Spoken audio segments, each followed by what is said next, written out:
I need you, brother. This wasn't no juke joint, no club.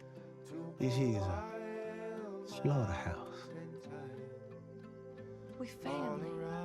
I know it sounds crazy, but after we kill y'all, we gonna have heaven right here on earth. You telling the truth, Smoke. I can see his memories. The whole posse there, the whole vampire posse was just, I loved it. I just loved how creepy and fun they were. And the way that they just know how to play music together. It's almost like it comes with the vampiric curse. Like they all just have this hive mind and they can all play music together. Honestly, this movie caught me off guard completely. I had no idea what it was about. I was able to manage to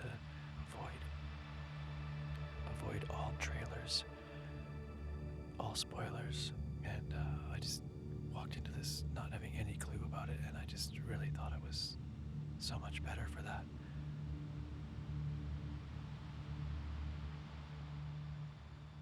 Yeah, pleasantly surprised by this movie. It was so refreshing and different and original, and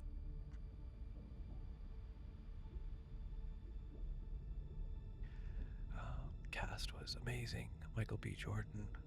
I didn't realize they were doing this head replacement twin thing, and it just looked so slick. It was so well done.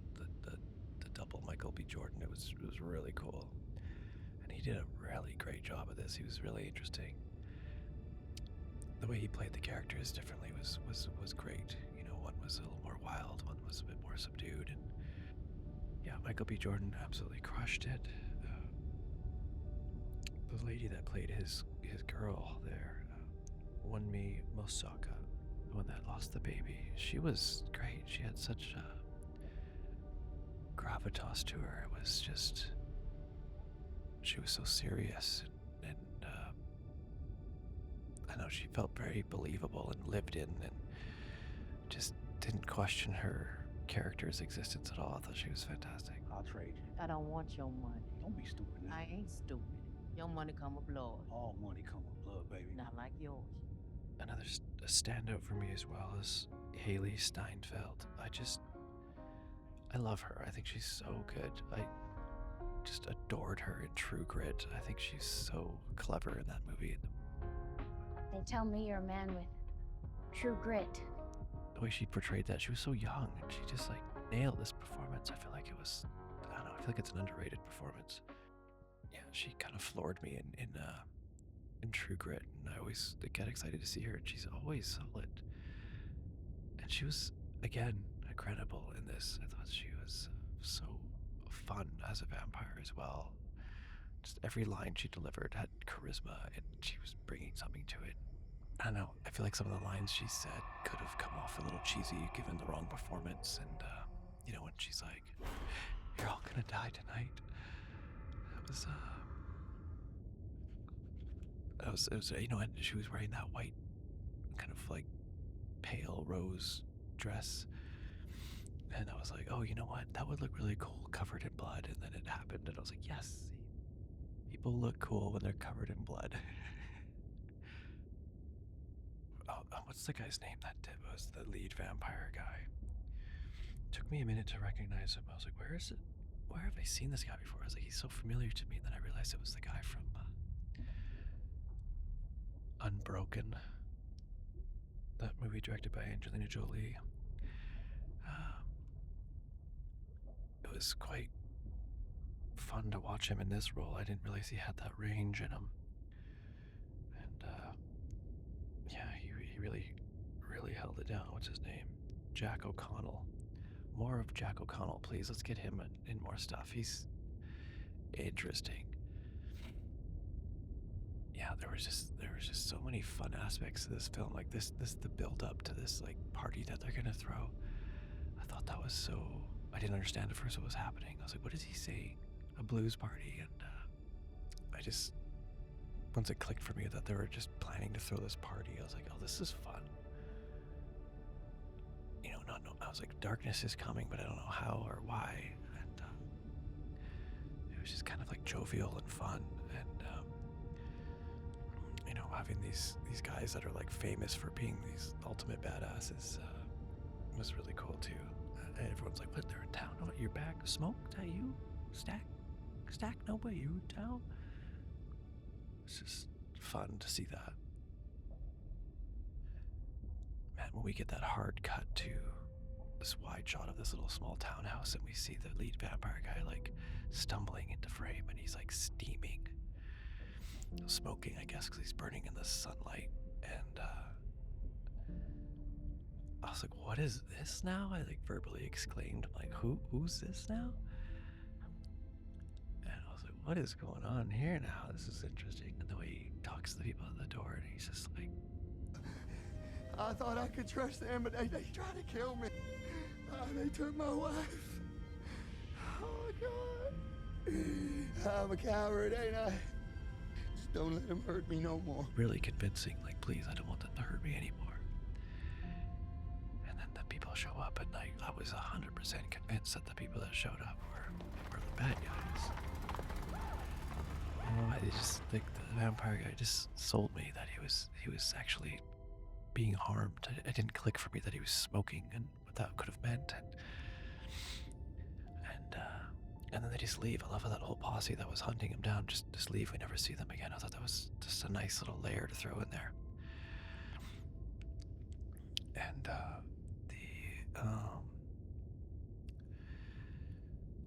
the way they're like, if he is inside your house, just we pray for you or whatever. We pray that nothing bad happens or whatever the guy says. And it's already like too late. She goes back inside and just opens up the door, and there's Buddy Boy just like covered in blood, and he's like, you can see his fangs, and he's just like, "Your husband's all right. He's just resting." Oh, he's just resting. And her husband stands up, and he looks over, and he just gives this wicked smile with the fangs, and he's like, "Hey, baby." Hey, baby. It's like he would never talk like that before this transformation. But it's just so, I was overjoyed. I was like, yes, we're doing this. We're going there. This is so fun. And vampires, what a twist for me. I was so glad I had no idea that was coming. And the first time we see them playing outside of the when they come to the blues party, and they're like approaching the party with their instruments, and like, "We just want to come inside and spend some money and play some music." And they're like, "Here, we'll prove it. We'll play you a song." And that song was just cracking me up. Like, they're just so spooky little jam. The lyrics too are just like, Pick poor Robin clean. I pick his head, I picked his feet. I would have picked his body, but it wouldn't fit. "What's going on here?" Yeah. I love the zombie's eyes, the little glowing eyes. I thought that was really cool. I'm writing a zombie script right now that's, very gritty and grounded and fun. And I'm experimenting right now with glowing eyes and some camera tricks to do that with like a one-way mirror thing, and a flashlight pointing at the lens, and you can make people's eyes glow like a cat's eyes at night. So anyway, seeing how they did the eyes here is interesting. I feel like they almost just computer animated it and tracked it onto their pupils, maybe what they did here, but I thought it looked great. It was just nice and spooky, and it wasn't too bright, nice and subtle glow. I thought it looked just absolutely wicked. So sick. And interesting how like they get this drool thing going on when they're about to feed. It only happened twice, which I thought was good. I didn't want to overdo that. Usually I have a hard time looking at drool coming out of the side of someone's mouth in a movie, but I didn't mind it so much here because it was almost part of the character, and it was so much, it was almost like silly, but it was a unique choice to have this crazy thick drool coming out when they're about to feed. Like, the big sequence, the musical sequence with the vampires all dancing and having a great time outside together, just like jamming. I thought that was such a good sequence.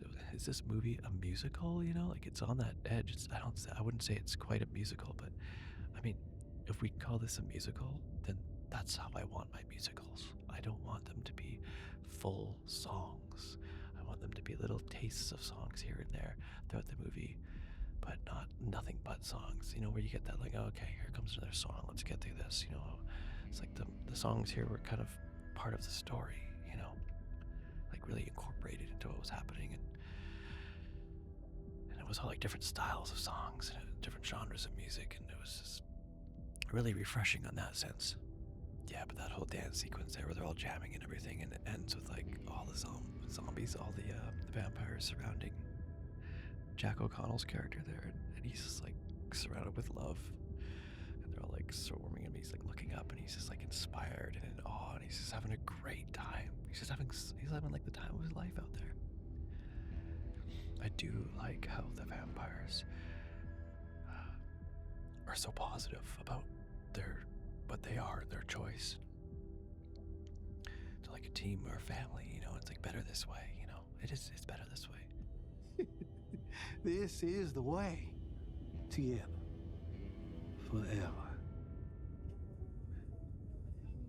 And I ain't doing this shit without you. The one thing that was like riding on the edge of getting a little too artsy almost was during this song where they're capturing like the souls of musicians of all through time, past and present and future. And that was like a really bold choice, and I applaud the effort on this, and then just it's brave to do that, and it's not safe.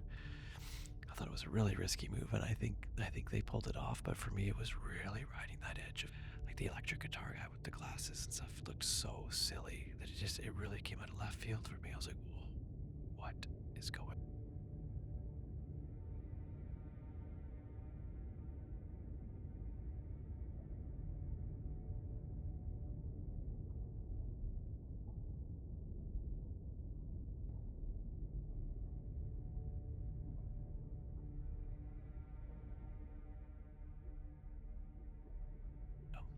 I think he held it in there just right. And it was a cool idea, you know, like the idea that music unlocks the spirits of musicians, of music past, present, and future. It's wholly original. I mean, maybe there's stories, folklore stories about this kind of thing, but I've never heard of it before. So very refreshing idea there, and it explains why the vampires are after him, because they wanted to meet their old musician soul friends or something, so they were after him. But I don't know, I almost feel like it could have had a more grounded reason. Just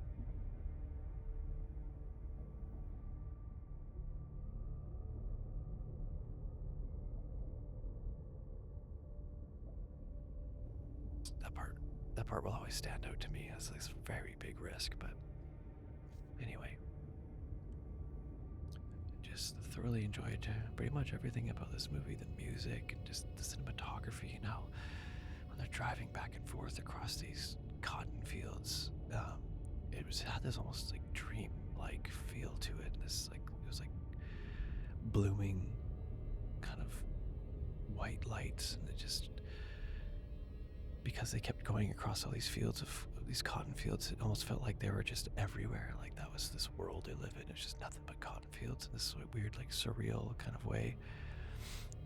And I liked it. I liked it like that. Like it was like this alternate reality almost. That is trapped in this weird place. Anyway, I thought that was it just looked great. Something about it just hit right. And that music scene where he's jamming in the car for the first time, and he's Michael B. Jordan's character there. I think it's Smoke. It's just like blown away by his performance. He's all excited. I thought that was a really well done scene, and he just portrayed that very well. It's a tough scene to do, to look at someone and be like surprised by their performance and get all excited and hoot and holler. It's not easy to do on the day, and he pulled it off. I didn't doubt him for a second, so good job, Michael. Also, I know I'm jumping all over the place here, but that's how my brain works. The scene when he first meets his woman there, with the two of them, they apparently lost a baby together, but we don't know that. He just like shows up at her place. He's like out in the yard, and he's standing at a grave. We don't know who the grave is, and I guess it's their little baby. She comes out, and I'm just like, who is this? What's going on here? And turns out they used to be in love. They had a baby that died, and he found it really hard to come back. But he always loved her. And it was just, I thought it was so sweet and romantic. Anyway, I just thought they had a really good chemistry, and there's something, I don't know, there's just something really romantic about that, grounded and sweet and tragic. And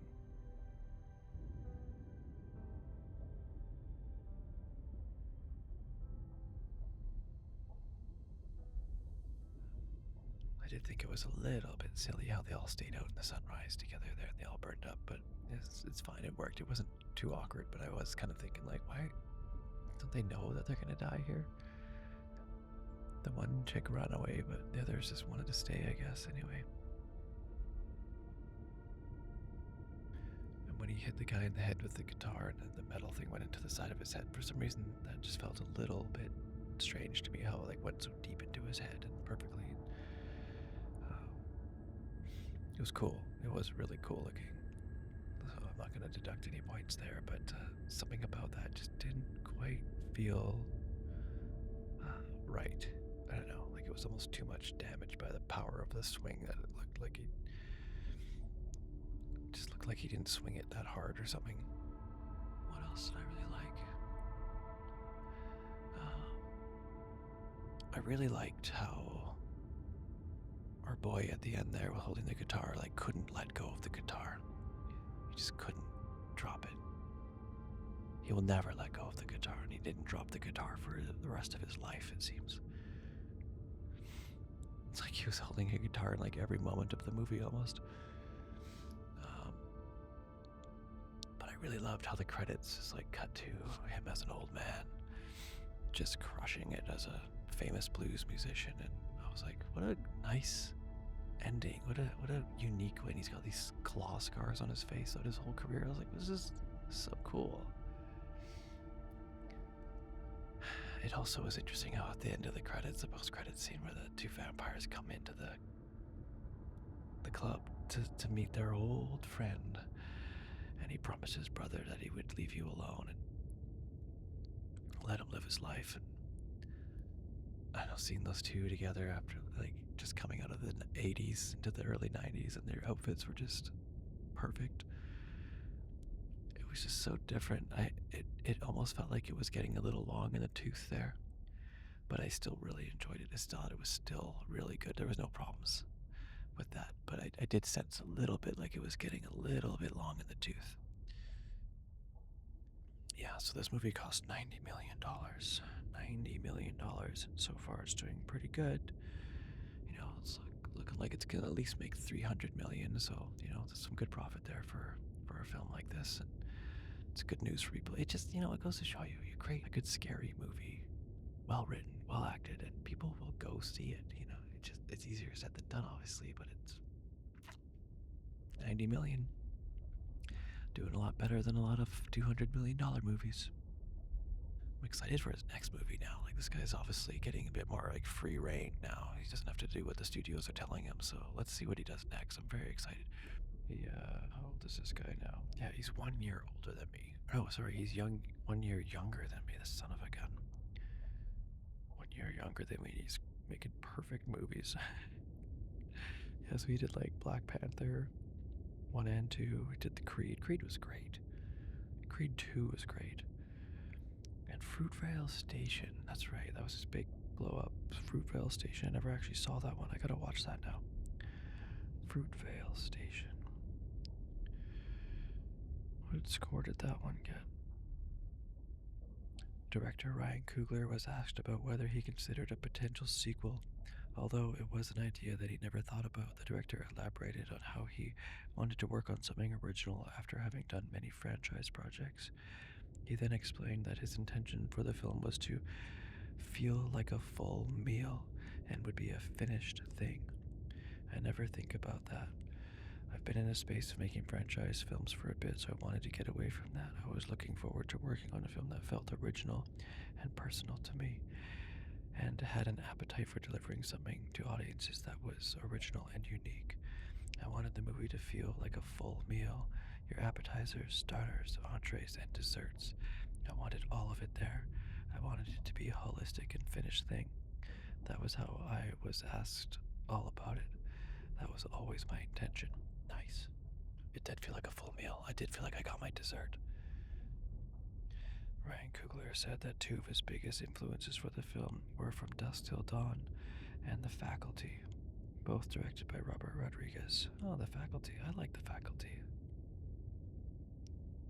And it even had that scene, that's right, like the scene from The Thing where everyone's like eating garlic to find out who's bad.